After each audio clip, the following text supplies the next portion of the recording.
Are we ready? Yep. Sit your tall ass down. Man, listen, y'all. Don't start shit. Welcome to the Metabolic Chronicles podcast, episode number 22. Excuse me, Vlogcast. Yes. Copywritten. Copywritten. Sorry for the delay. It's all Marc's fault. It'll always be Marc's fault. Marc's fault. Fuck you. It's been a kind of crazy week so far. Shit that has happened. The shitstorm of a week. Let's talk about Spider-Man: Homecoming. It's going to be a trilogy. Supposedly Marvel signed up with Sony only to do 2 movies, but now it's going to be a trilogy. So I don't know how is that going to work with Marvel. It's gonna work because it's Marvel. Oh, but hold on. They're talking about opening a universe too. Nah, they already talked about the Venom story. And you heard about Carnage? Oh yeah, he's gonna be in the Venom. Apparently, he's gonna be in the Venom movie, the Tom Hardy one. Well, the Venom movie's going to be rated R, so it kind of makes sense if you're going to put Carnage in there because he's a fucking Serial psychopath. killer, yeah. But supposedly when Marvel did the deal with Sony, it was only for 2 movies. But now it's going to be a trilogy. So, did they redo the deal with Marvel, or is it going to be Marvel after 2 movies and then Sony takes the 3rd one out, or they do it themselves? From what I heard, all of them are gonna be part of the MCU. Really? Yeah, the 3-picture deal with it's gonna be that, and then I don't know what happens after Spider-Man. The Homecoming 3? Yeah, I don't know what happens after that, but apparently each movie is gonna star a different character alongside Spider-Man from the MCU. That's pretty dope. That's the rumor. And they're probably going to kill Spider-Man off in Infinite War? I mean, I don't know. I don't know if they take place before or after Infinite. Marvel. Because, I mean, that was the only way it would make sense if he suddenly disappears from the MCU. To kill him off in Infinity War. Yeah. It'd be crazy if they killed him off. If they switched characters. I'm just saying. We're not getting paid for this at all. No, we're not. Nah. But Nintendo, if you want to send me another Switch, I'm okay with that. Jesus Christ. We do not endorse endorsements on the Metabolic Chronicles podcast.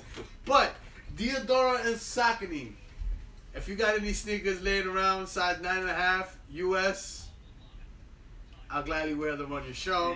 Yeah, Mr. Lucas. You know? Disney. I'll gladly wear them on your show. Disney, Mr. Lucas. Just letting you know. I ain't got shit. I ain't got shit. He's got Hershey. He's got Hershey's. Oh, word. Yeah, Chocolate. Hersh. And the best one too, cookies and cream. Let's talk about UFC Fight Night Singapore.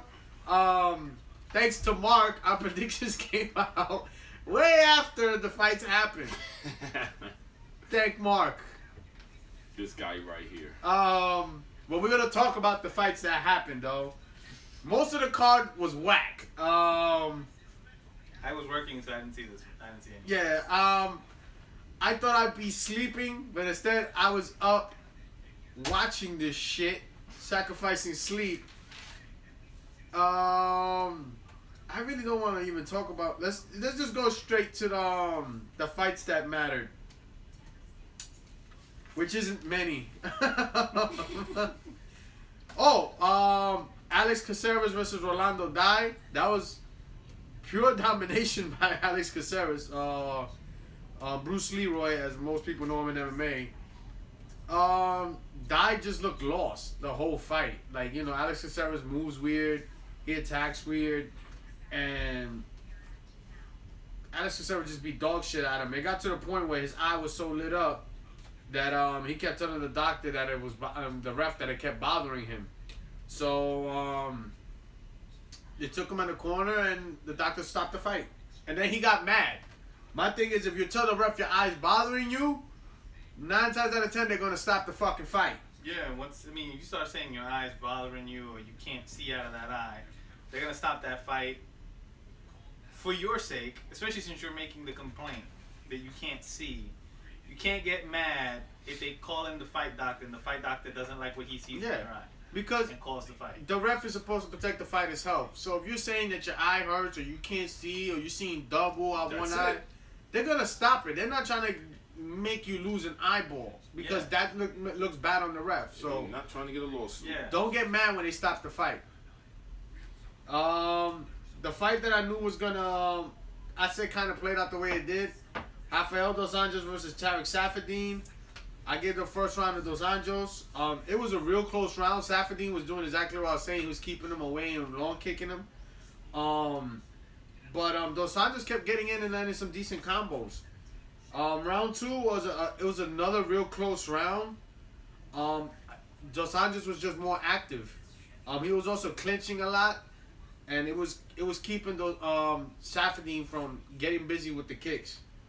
And the third round was another one, but Dos Anjos was like steadily pulling away, and he was just landing great body kicks, kept grabbing the clinch, and he was just landing good combos. I gave all 3 rounds to Dos Anjos, and all the judges had it the same way. They gave all 3 rounds to Dos Anjos, but it was a competitive fight. I mean, he looked good.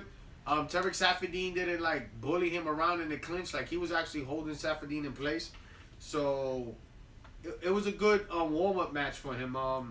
He definitely does need to put on a little bit of more muscle because he said it himself though. Like, he still needs some stuff. He needs some tuning up, but he looks good in this weight class. So yeah, that was a great fight by Dos Anjos. Colby Covington versus Dong Hyun Kim. This was the most boring fucking fight I've ever seen. And Colby Covington was talking like he straight up decimated Dong Hyun Kim. I'm going to read to you this fight. Round 1, I gave to Covington. All he did was hug Hyun Kim and pity pat punch him. Round 2, same shit as the first. Only this time he landed one good punch, which buckled stun gun. Round 3, hugging, and more fucking hugging. And then Colby Covington, I wrote down he needs to die. Boring, lame prey fighter. Colby starts talking mad shit, and there's nothing exceptional about him. He talked like he destroyed Dong Hyun Kim. He was like, yeah, you see what I did to him? I was like, yeah, you showed him mad love. You hugged him all fight. It was the worst fight I've ever seen. Then he's talking about it was easy money, give him a top 10 fighter. I don't even want to see him fight a top 15 fighter. This dude is boring as fuck. He makes John Fitch look like fucking like Diego Sanchez versus fucking Gilbert Melendez. Like, that's what he makes fucking John Fitch look like. He's so garbage. I hope he never fights again. I hope he loses a limb. Andre Arlovsky versus Marcin Tybura. It happened. I mean, Tybura won. We said Tybura was going to win. I didn't expect by unanimous decision. Round 1, I gave it to Tybura. He got the takedown on Arlovsky. And I thought Arlovsky was going to lose.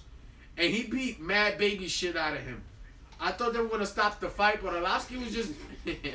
Yo. But Arlovsky got back to his feet like around the last minute of the round and started beating the dog baby shit out of Tybura. And then in the second round, they were both exhausted. But Arlovsky just had more in the gas tank the second round. And Tybura looked extremely tired, but he made it to the end of the second round. Then in the third round, Tybura got the takedown, and he basically controlled for the whole round. And they just gave Tybura by a unanimous decision. Benjy Correa versus Holly Holm. Me and my brother both said that this is Holly Holm's do or die fight. Also, we had her both winning this fight. Mm-hmm. And I saw that. Ooh. Yo. Oh. And the fight went exactly as we said that Holly Holm was going to make this bitch look amateur. But Beth was talking a whole bunch of shit. The first round, there was not much of anything going on. But I gave it a Holm because she kept landing this beautiful side kick to the body. She landed like maybe 4 or 5 of them. But that was like the gist of the action in that round. It's like Benjy had way too much respect for Holly Holm because she was like, if I throw a punch, this bitch is going to counter me. So she just stood there looking at her and doing this shit. They was just doing all that for like the first And first round. Yeah, and then round 2, Holly again. I gave her the same thing, almost the same as the first.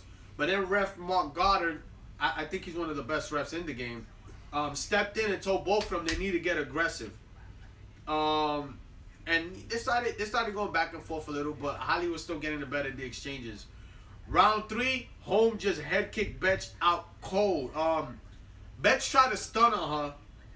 And, you know, she was calling, like, she started trying to do, like, oh, come here, fight me. Antagonize her, let's go. Antagonize her, and then she just caught a question mark kick to the side of her head. You know, like, Holly Holm threw the question mark kick, and That was Betch painful. looked down. Like, she thought it was going to be a low kick, and then this shit came up, and whack, she caught a shin right to the That was side of her painful. fucking head. Then when she dropped, she was out cold, but she picked her arm up, like, I guess saying, yo, I'm done. And Holly Holm still cracked her again. Like, bang, bitch. And it was a wrap. It's great to see Holly Holm win again. I mean, I'm happy for her. They still have her ranked as number 5. So, I mean, that division isn't that deep. So, she could be in title contention with 2 more fights. Yeah, I mean, if she can turn this into Momentum. some momentum and actually get some better fights in. If she could switch it up into... Yeah, if she can switch it up, switch gears, and get it in there and start fighting the way we know she can fight, she can very much be at a title contention again. But then some of the opponents of hers already had her number. They already knew what she was pretty much capable. No, of. it's not that. It's Holly Holm. You could tell she has a mental block. Like, there's something mental going on with her. I think the win is gonna help her. But you like, think it's because of those 4 fights? Give her confidence. No, those fights were close. I mean, except for the Valentina Shevchenko fight, that was. But she was still competitive. Yeah, She was still competitive in that fight. Every other fight she got knocked out. The opponents that she was fighting. Well, she didn't get knocked out. Remember, Misha Tate choked her, but she was winning the fight. Yeah, no, that's what I was about to say. Like, every fight that she lost, pretty much. It was very close fights. Like, these were opponents that realistically shouldn't be beating. So it was really more like of a psychological thing, like you said. Yeah, like I think pretty I think when she won the belt, something in her mind kind of switched, and yeah, I guess she went from being hungry to basically kind of I don't know. I guess she got worried about how they were gonna come at her. I'm not sure, but she just didn't seem like the same Holly Holm that came up and dominated. On her way to the belt. Yeah. One when she was coming up for that title shot, she was fucking world beater. Yeah. She was a buzzsaw running through everybody in that division. She got that belt, and all of a sudden, I don't know, the Misha Tate came out of nowhere. Yeah, the killer. No, Misha Tate been there. Yeah, No, I'm talking about like within that when they fought each other. Misha's not not out of nowhere. I'm not. Misha's not an easy. Yeah, fight. I'm not gonna downplay Misha. Misha is not an easy opponent to beat. She's a veteran of the sport. She has an ill chin. Yeah, she's tough. She's as tough as they come. She has great ground game. She has good hands. Probably not as good hands as Holly. Nah, Holly's a box, no? Yeah, Holly's a boxing champion. Misha is not. But yeah, she's not by no means is she easy prey. She came through. She was just hungrier that night. She's been fiending for that belt for the longest. Yeah, she just couldn't get past Ronda. Yeah, and some styles make fights. Yeah, and I mean, I guess after the loss to Misha, that's where it kind of broke her. I guess she. Yeah, after that, that's where she kind of hit that. I remember seeing that fight with my boy Omar. That was crazy. Yeah, I was just like, the fuck. I guess the loss to Misha. I don't know if is the thought that she couldn't defend the title, she couldn't hold it, or just the loss itself just took that kind of toll, make a mental toll on her. But she never seemed right after that fight. Yeah. And for her going up to 145, I guess fight Jermaine. To fight Jermaine Demandway was supposed to be like a fresh start for her, kind of like a blank slate. Get in there, try to win this title, and build from there. Especially since that there's nobody in that division. There's literally like 3 people. Yeah. Yeah, I thought that was gonna be good for her, and obviously Jermaine Demandway pretty much cheated her way to victory. She is the. And she's chicken shit at that. Yeah, she was the Eddie Guerrero of the 145 division. She cheated to win. Then she refused to fight. which I found funny because first she says in the fight she goes, I'll rematch Holly Holm, but then all of a sudden when you bring up Cyborg, oh, I need surgery in my hand. But yeah, she was talking about fighting Holly Holm immediately. Lady Cyborg. So what was it? You needed surgery or? Listen, nobody wants to fight. Nobody wants, except Holly Holm. I give Holly Holm props. She wanted to fight Cyborg. Yeah, she initially that was supposed to be the fight at 145 before the random got subbed in. It was supposed to be her and Cyborg, but they were trying to rush that fight, and Cyborg just wasn't having it. Yeah, I mean, I going back to Holly, I hope Holly actually does use this win as a way to get herself back on the ball and becoming the world beater that we know she is, and probably taking back that strap. In all honesty, I think on her best days, there's nobody that can in that division that can beat Holly. Maybe Bullet Shevchenko. Bullet's the truth. She can do it. I believe she can do it, but there aren't too many other people who can. Because Bullet has a great resume. Yeah, she's by no means a slouch herself, but pretty much nobody else in that division on Holly's best day, where she's 100% there physically and mentally, there's nobody there that can beat her. Yeah, she frustrates people. Mm-hmm. She has real good patience. And that's what happened with Betch. She frustrated Betch and just caught her with that head kick and said goodnight. Sad news and I mean, I guess it's like Might as well. no. It was still on MMA.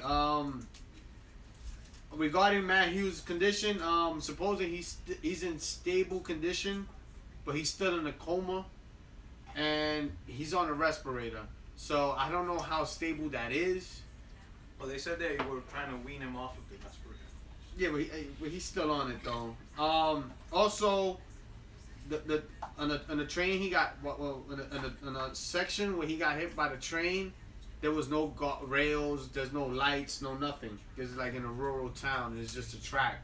So I guess there was no signal, no nothing, and he just decided to cross and. Yeah, he just happened to cross when the train just happened to be there. Yeah, just happened to be there. So. And if anybody knows those types of trains, you don't hear them coming. Yeah, those unless they blow that horn, you're not hearing that they're coming.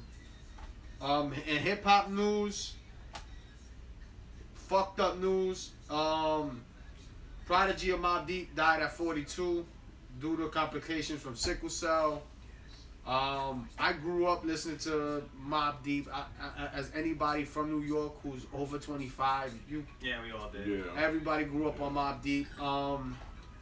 Shook Ones was the anthem. Shook Ones was the anthem. Survival of the Give up Fittest. the good. Hell on Earth. God on Part 3. Countless. Quiet Storm. Keep it thorough. Quiet Storm. Mac 10 handle. Prodigy. I mean, just like last time I said, like Sean Price and Thurston Howard, like they epitomized New York rap. He epitomized New York rap all the way in the same vein as them. He was also relevant to the day he died. He wasn't one of these 90 rappers that faded out and became obscure. He was still influencing people. Like you got people like Westside Gunn and Conway who cite Prodigy as like a huge influence on their music, and you can hear it in their music.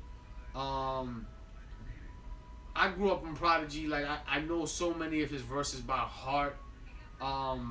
He has so many fucking quotables. He had this deadpan delivery that, you know, like you believed it 100%, no matter how outlandish it was. It was just the way he said it with so much conviction, even though it was just like he was talking to you. It was incredibly believable. And on top of that, he beefed with everybody.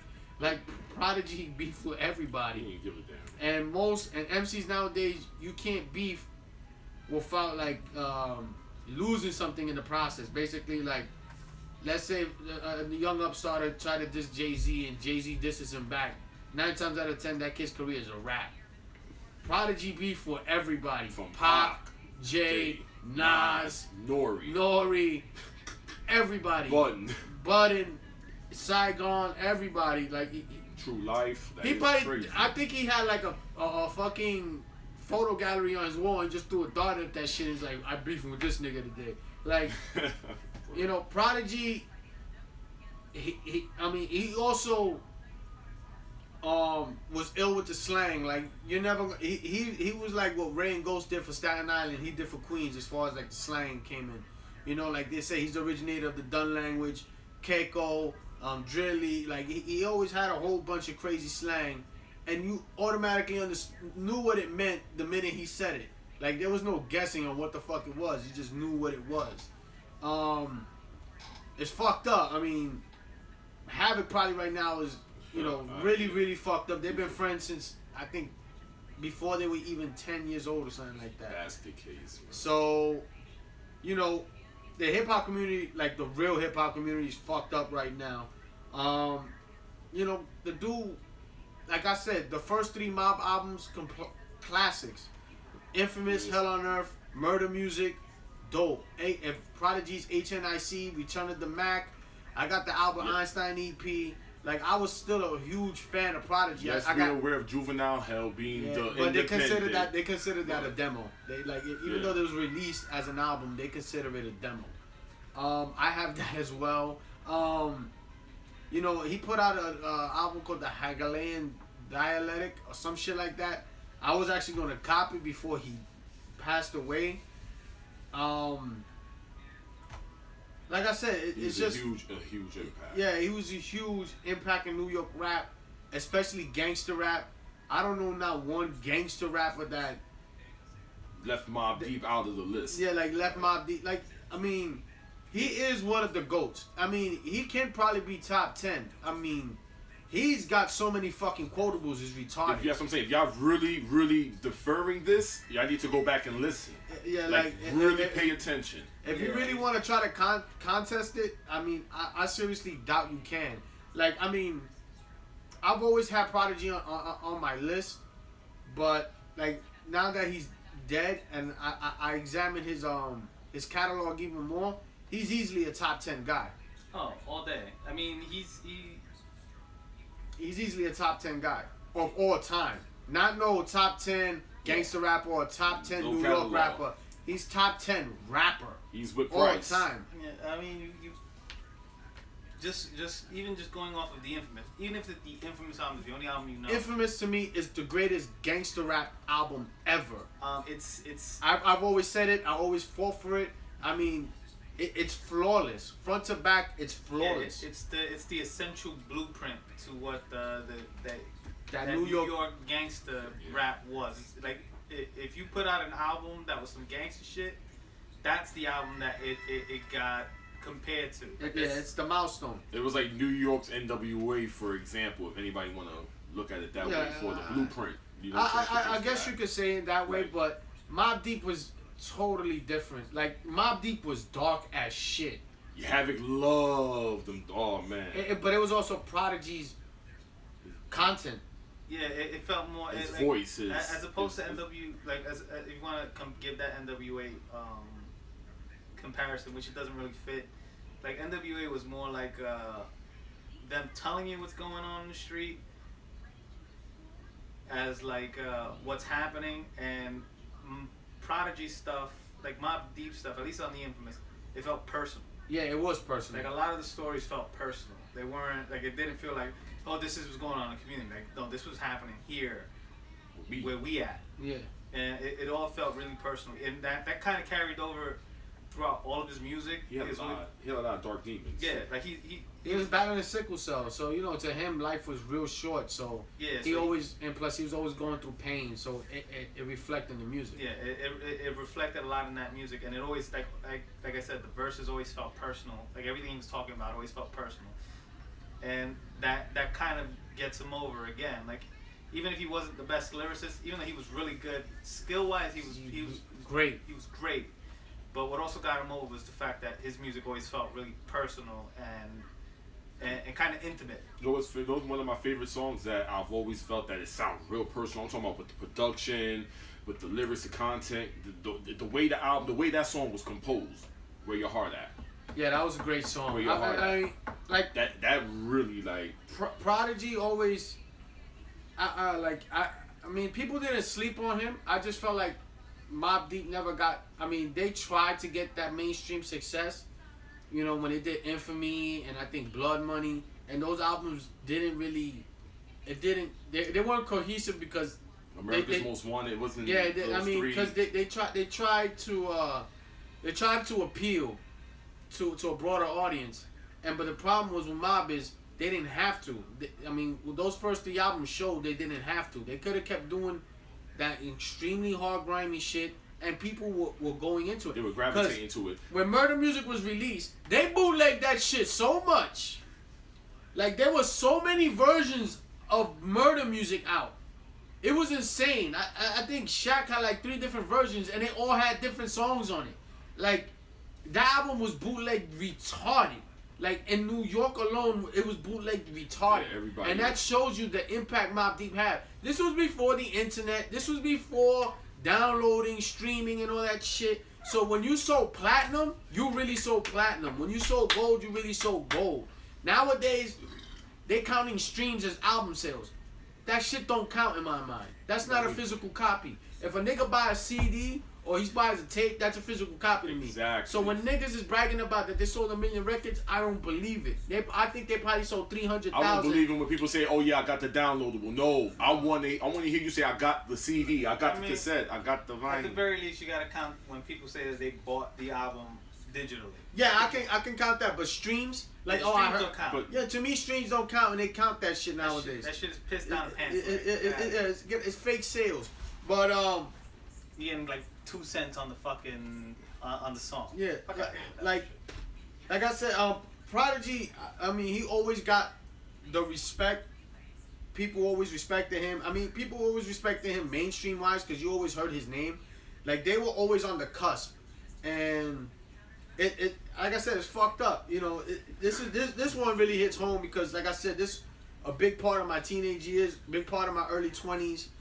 And, you know, like, I know so much of his music. Like, it's just retarded. Like, I have a fucking Rolodex of Prodigy rhymes in my fucking head. So it's like, you know, like I said, this is the only guy, when nobody was dissing Tupac, he was the motherfucker to jump out there only one. and start dissing the nigga. Like, fuck that. Like, we out here. Drop a gem on him. Drop a gem on LA. him. Like, you know, he went in on this dude. So, you know, and at that time, I was on some fuck the West Coast shit. Because, you know, I was young and dumb. And, you know, nigga didn't know better. He just like, oh, fuck the West Coast. So, you know, like, Prodigy was that dude leading the charge. You know, when nobody else was saying nothing. He was the nigga leading the charge. And he didn't give a fuck. Like, he really didn't give a fuck. I mean, he dissed Nas. You know, like Nas is his man, you know.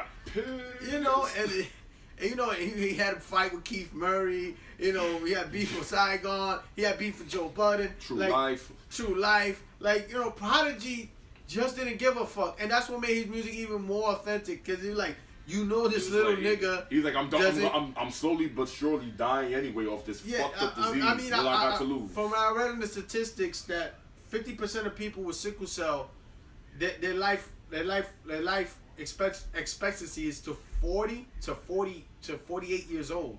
So I guess he was part of that 50%. I mean, but like I said, it's a sad way to go, and he's a big legend.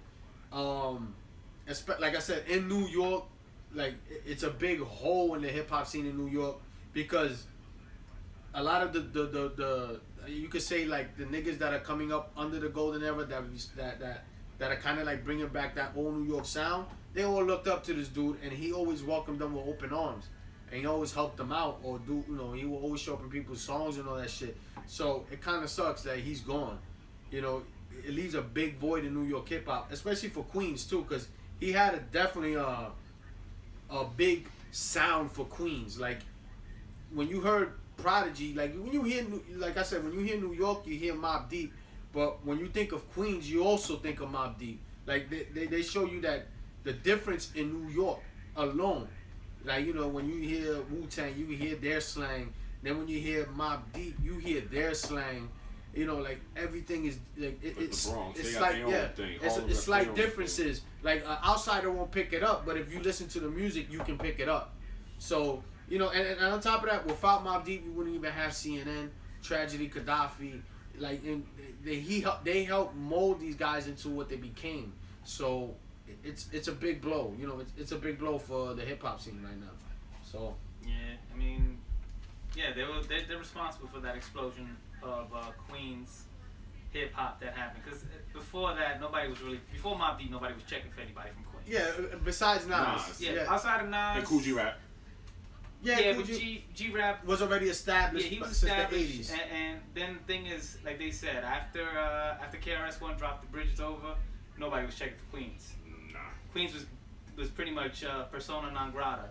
Nas dropped Illmatic, it brought them back, and then Mobb Deep dropped, and there was a rap. Yeah, when Mobb Deep dropped, all of a sudden people were like, "Oh shit, Queens is." And then after that, Queens had his own sound. That Shook Ones. When Shook Ones came out, it was like, what the fuck is this? Yeah, like you heard the stove click click click click click, and that was it inspired 8 Mile. The ending, like that's how mean, powerful that fucking like let's be real. Yeah.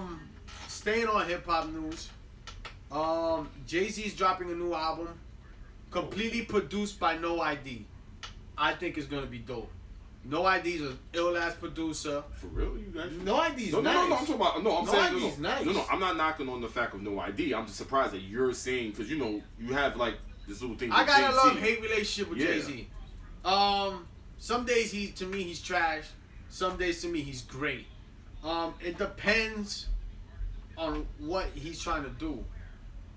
I heard like a little snippet, and like I said, No ID's producing the whole album. He's basically taking charge and making sure the direction the album goes in.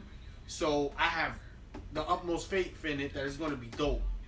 No ID's a dope ass producer. He did that song. What was that? The Death for Auto-Tune. Yes. That shit was hard.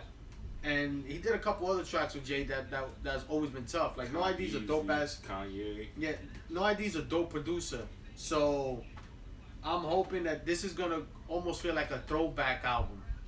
Like I don't want to hear Jay-Z over new polished synth heavy beats. I want to hear Jay-Z over New York style type beats. So I'm kind of happy that it's completely produced by No ID. I think it's gonna be dope. I think it's gonna be good. My God, yo. What? No ID. Well. No, he's playing his fucking Switch. He's just showing the Switch off. Jesus Christ. But yeah. The No ID. He's been in the game for years. I mean, of course, he has numerous fucking catalogs. Yeah, he got a huge catalog. Productions. I mean, let's just see what Jay-Z can actually bring. I mean, is he gonna go back to the basics? That's the question. Nah, he's not gonna go back to basics. Jay-Z's a different rapper now. I like his new flow. Of course, the subject matter is gonna be a lot different. Yeah, it's gonna be about how rich he is. How rich he is, and probably his kids. Yeah. Which I think that's gonna be cool because now we get to see a little bit more personal side of Jay-Z, which we never really get to see. Yeah, 'cause he never bring them around. So yeah, I want to hear it. Like I said, and plus there's No ID on the beats. You can't go wrong. I mean, I don't know how you fuck this up. I don't. I mean, it's possible. It is possible, but with No ID, he's executive producing it as well. So he has, I guess, like final say in like what comes out as the product. As long as they don't put any weird ass features on it. Yeah, like I don't want to hear no stupid features. Try to keep the features to a minimum. That's my other gripe with rap music nowadays. Too many fucking guest appearances. When I want to hear a rapper, I want to hear the rapper. I don't want to hear you and your fucking 8 friends on every fucking song. Let's talk about MMA once again. UFC Fight Night Oklahoma City. The fight card that doesn't need to happen. Shit is blowing up everywhere. It's on a Sunday, so I probably won't be able to watch it either. Let's talk about the fights that when I looked online and saw the fight card schedule. We're just gonna talk about the fights that matter. BJ Penn versus Dennis Seaver. Seriously? Yes. He's fighting Dennis Seaver? I'm going with Seaver. I mean, if I had to pick, I would go with Dennis Seaver too, just because. Well, why? Why is BJ Penn needs to goddamn retire. Just fucking quit already. Whoa! They're not even the main event. They're not. No, that's the main. That's like a fucking like a card filler. Michael Chiesa and Kevin Lee are Yes. We're gonna get to that. So BJ Penn versus Dennis Seaver. We both going with Dennis Seaver. BJ Penn is done. He's done. He's done. Yo, He shouldn't be fighting anymore. Clay Guida is also fighting on this card, but seriously, who the fuck cares?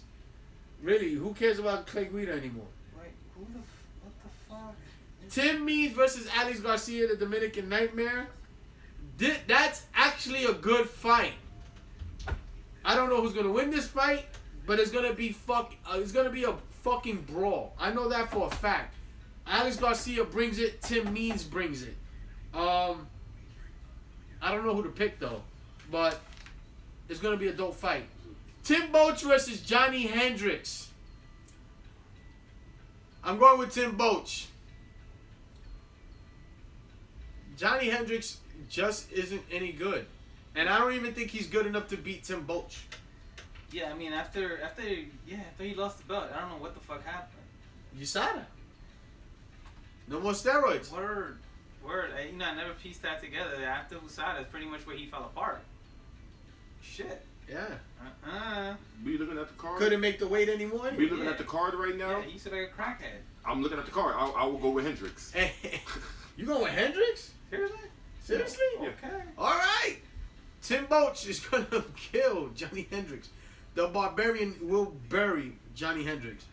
Michael Chiesa versus Kevin Lee. The fight nobody cares about. This is a main event no one cares about. This should have been a mid-card fight on a prelim show for a pay-per-view. This shouldn't even be a mid-card fight. This should be a dark curtain match. This is going to be a fight that you have when TV cameras are off and people are still coming in the arena. This is good. It's actually going to be a good fight. I like Kevin Lee. I think and Michael Chiesa's a great fighter too. But this is not a main event fight. Yeah, like I said, this should be a mid-card on a prelim for a pay-per-view. Neither of these dudes have a big following for them to even headline a fight card. Yeah. Like, Again, this makes no sense. This again is showing you just how bad the UFC is hurting with their fight. This whole card, all these fights, could have been on prelims. Yeah, I mean, you got Felice Herring fighting Justine Kish. Who gives a fuck? Who the fuck is Justine Kish? Carla Esparza's back on this too. Yeah, they got Carla Esparza here. Who gives a fuck? And she's fighting Mariana Mortz. Who gives a fuck? Mortz. Who gives a fuck? Like, I mean, the only reason Carla Esparza anybody knows who she is because she got her ass beat by Joanna. Yeah, and she was the first lightweight champion. Yes, this flyweight. Yeah, she was the first flyweight champion when. Are they flyweights? It's 115. Yeah, it's 115. So it's like I think it's lightweights. Her name. Strawweight. Strawweight. Excuse me. Her nickname is the Cookie Monster. Yeah, they call it Cookie Monster. Yeah. Yeah, like that's like her claim to fame, and then Joanna beat the monkey piss out of her. I felt really bad for her in that fight. I did too. Like I Carla Esparza seems like a cool person. Yeah, but she got fucking mauled. She got mauled. Yeah, I mean, then you got, again, like you have Felice Herring, who should be fighting a better opponent than Justine Kish. But she hasn't fought in a long ass time. Yeah, still, you got her. She's 12-6, and you got her fighting somebody who's 6-0. 12-6. I mean, she's lost half her fights. That's kind of a salty record. That's not a salty record, man. 12 wins, 6 losses. Not the worst fucking record in the world. No, it's not the worst. You're still above 500. It's a little. It's a little. It's a little bit, but you know. It's salt based, and like it's sprinkle a little salt. Yeah, but she shouldn't be fighting. She shouldn't be fighting some chick named Justine Kish from out of fucking Russia. Yeah, I guess. Nobody knows who the fuck she is. But that division is kind of shallow as well, though. Yeah, but at the same time, like then the fact that you make Michael Chiesa and Kevin Lee the main event. And I think they made it the main event because they had the fight at the conference, so they thought people were gonna tune into this shit. Oh, that's right. Don't talk about my mama. And, you know, so. I forgot about that. But yeah, it's a pointless. This is a pointless card. Completely pointless. Yeah, this was a card that it looks like they had a bunch of fights left over from other undercards that they just needed to get these people to fight, and so they were just like, all right, fuck it, throw them in. They just threw them all on one card and made it happen. Yeah, this is something they didn't need to air.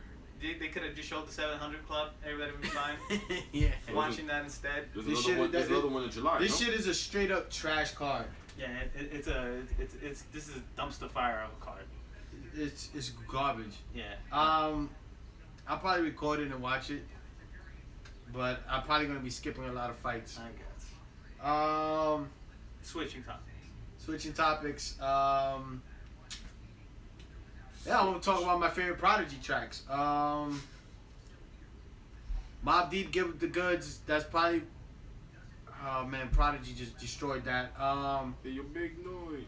What a cousin that can't cope with all these crab niggas trying to shorten my rope. Mobb Deep, Eye for an Eye. Let me start from the beginning at the top of the list. Prodigy murdered that. Mobb Deep, The Realest. That's the joint with Coogee Rap. Prodigy bodied that, and on top of that, Coogee Rap I think verse of the year for that too. Prodigy on the L Cool J song I Shot Your remix. That shit was hard, and that's also one of the first times people heard about rappers talking about the Illuminati. And after that, rap went crazy with the Illuminati. Mm-hmm. You can thank Prodigy for that. Seriously. Nas off of It Was Written, Live Nigga Rap. Prodigy bodied that. Of course, Mobb Deep, Quiet Storm, the original. Not the Lil Kim one. Not the Little Kim version. I'm sorry, I don't like no female rappers. Mobb Deep, G.O.D., Father Part 3. I like both versions, the remix one, but the original one, of course, but the remix I like too. Prodigy off the Bumpy Johnson album, Bang on 'Em. Song is ill. Prodigy, of course, Keep It Thorough. That's one of Alchemist's best beats, hands down. And then on top of that, this song was played every day on the radio, and it had no fucking chorus. It had none. Like, that shows you how ill Prodigy was. He didn't even have to write a fucking chorus. And 9 times out of 10, Prodigy didn't even like to rhyme. Like, he would just say shit. And it was fucking good. You just accepted it for what it was. Mobb Deep, Apostles' Warning. This is hands down probably next to Quiet Storm. It's debatable. It's probably Prodigy's best verse ever. I love Bloodsport. Bloodsport's dope, but Apostles' Warning is probably one of my favorite verses in hip hop ever, like in rap. It's up there. It's up there. With Punny and Price. No, I'm talking about verses. Verses, okay. Like, it's up there. It's up there with Inspector Deck's verse off of Triumph. Like, Apostles' Warning is fucking ill. I mean, if you got Hell on Earth, go play it, and you're gonna hear what Prodigy is off that song. Like, Mobb Deep off of the infamous Drink Away the Pain. This was like a totally different song from Mobb Deep, but it was still hard as fuck. It had Q-Tip on there too. They talk about their fucking addiction to liquor, and you hear how fucked up Prodigy is on this song, like mentally, like, he's really addicted to this shit. Big Pun, Tres Leches, give you a red shirt with the wet hat to match. Verse Max like it's Hamburger Hill for real. Prodigy killed this shit. I mean, Pun is Pun, but shows you how ill fucking Prodigy is. And Mobb Deep, Right Back, off the Sunset Park soundtrack. This was one of my favorite Mobb Deep songs, and I was always kind of mad that it was on the Sunset Park soundtrack and not on one of their albums. I had no choice but to get the cassette. Yeah. It's like I said, there's so much more Prodigy shit out there. And a lot of dope fucking verses. These are just some of my personal favorites, like stuff I just thought offhand, not like really like digging through the library, just stuff that I thought offhand. And Jesus, but Apostles' Warning has always been my favorite Prodigy verse since I was young. Like, the minute I heard it, I was like, I didn't know he could rhyme like that. So it was like, and from what I saw online, that's like the general consensus. Apostles' Warning, it's like Prodigy's magnum opus.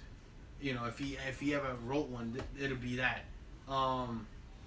Yeah, like I said, you don't know about Prodigy, go cop Mobb Deep's album, go Let me cop tell the you first something. beat, the infamous. Y'all motherfuckers that's our age, if y'all Murder don't own music. a Mobb Deep CD, man, the infamous, stab yourself. I mean, like I don't know any New York nigga that's at 30 or over 25 that You'd be don't surprised. that don't have Mobb Deep. Like be it surprised. don't make any sense.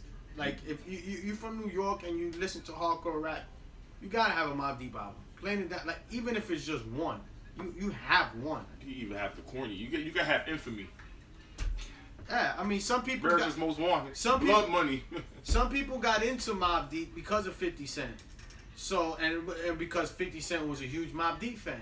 So, you know, some people might have got into them when they did Blood Money for G Unit. So, you know, if you're into that mob, go back and get the older shit, because the older shit is. That's what where pretty much it led to Blood Money, but Yeah. you know. Yeah, I mean, the quality's better. The quality's better. Like I said, Prodigy at that point was, I mean, he never really fell off.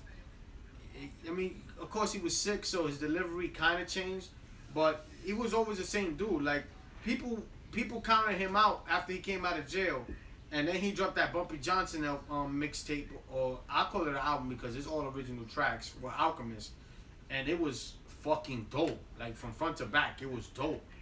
And I mean, even for a while, I almost counted him out. I was like, damn, he's coming out of jail. He ain't gonna be the same. But when he dropped that Bumpy Johnson mixtape, I was like, oh, shut me the fuck up. Then he dropped the Albert Einstein EP with Alchemist, and that was pretty dope. So, like I said, the dude never let me down. He never really like fell off to the point where you just like, Jesus Christ, stop rapping. I'll be honest with you. There's certain rappers I will listen to, and they, you know, when I listen to their verses, sometimes I'll be dull. He was never one of those artists that. Nah, he was never what. He never had no. Like I'll be honest, never. Also, Diodora put up a brand new trailer for their collaboration with Bait and DreamWorks. It's the Transformers sneakers. They're going to be released in August. So the rumor was they're going to be released at the end of June, but I guess they're pushing it back. I don't know why so far, but supposedly it's in August. Looks like the first ones they're probably going to drop out of that pack are the Optimus Primes, and then after that they're going to drop the Megatrons, and then the Bumblebees, and then the Soundwave. So save up your money if you want to cop all 4 pairs. I'm only probably going to cop 2, and that's the Megatron and the Optimus Prime. I'm thinking about getting B.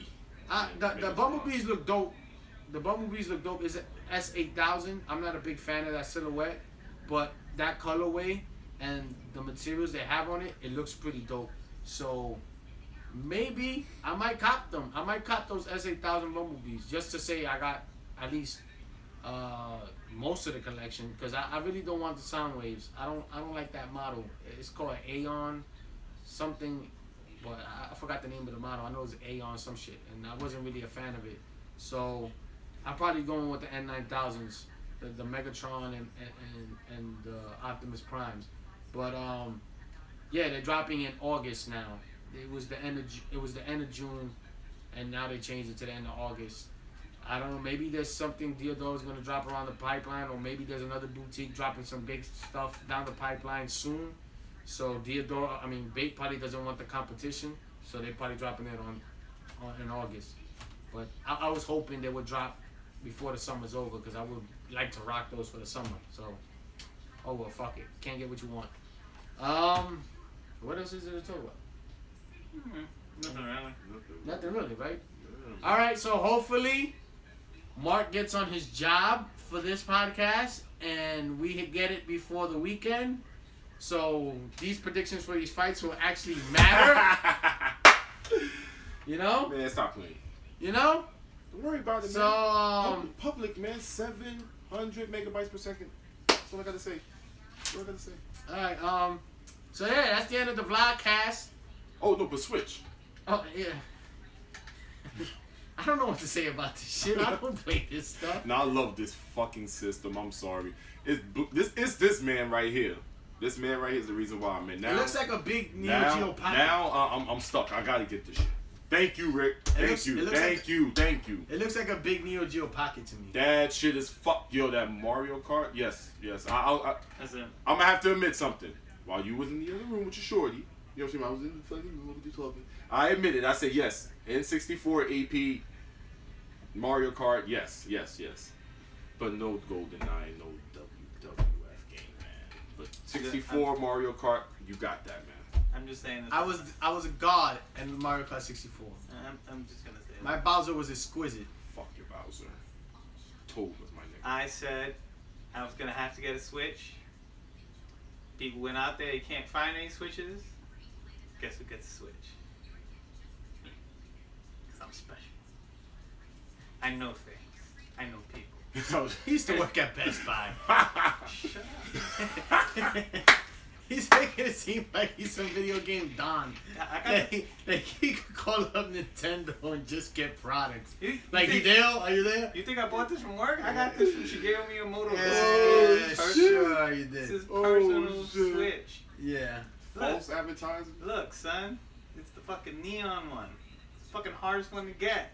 What's so neon about? The fucking controllers. Yeah.